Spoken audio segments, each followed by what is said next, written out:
Hello everyone, it is my absolute pleasure to be able to bring you the thought for today.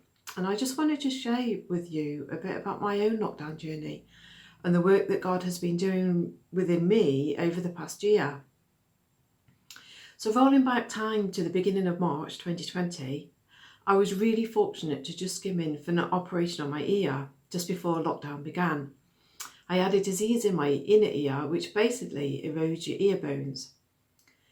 The operation turned out to be more extensive than the consultant originally first thought, and after quite a few hours of surgery, the first thing the consultant says to me when I woke up was, "I think you've lost your hearing in your left ear." I assured him I hadn't lost my hearing and that I could hear him scratching the bandage on the left side, a very technical test. The consultant was amazed that I could hear him. I was released from hospital the same day, as you are nowadays.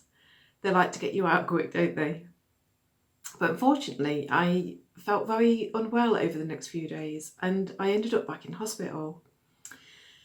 And it was a frightening experience, but the issue was soon rectified with medication, and within a couple of days I was back on the road to recovery.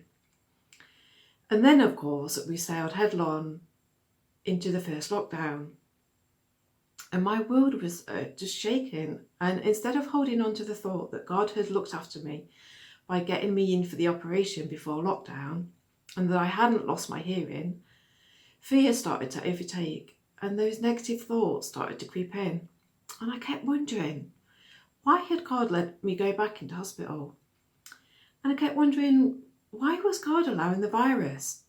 And I just felt really vulnerable after just having had an operation and then the threat of catching the virus. In my house group, I was having a good old moon about all of this, as you do, when a friend in the house group challenged, not just me, but the whole group, to go away and spend the first hour with God every day, reading the Bible and to pray and to report back within 7 days to see if we felt any different. Well, my business had closed down overnight at that time, as everyone else has had, so I had nothing else to do, so I thought I would take up the challenge. Well, it was amazing. Within 7 days, the fear had gone and I was back on fire for God. My circumstances hadn't changed. I was still recovering from the operation. I was still in lockdown, but I had changed inside. So then, feeling back on fire in my wisdom, I decided to challenge God. Yeah, I know, but I did. I said, "God, if your word is that powerful and it can change me in 7 days, you can find a way for me to share the word with others, even in a pandemic, can't say it." Well, here I am a year down the line, having been involved with 2 online courses last year and hosting the Bible course with a very special team I'd like to add at the beginning of this year. Wow, never challenge God unless you are ready for what he has in store for you. Who would have thought all that could have been achieved on our dear friend Zoom that I'd never even heard of before lockdown? Anyway, in between all of the courses that I was involved with, I went back to see the consultant as a follow-up to the operation when the restrictions started to lift in the summer. The consultant was surprised. That was his word, surprised. I would use the word amazed, but the consultant was surprised at my recovery. He said, looking in my ear, I would never know I'd had the operation.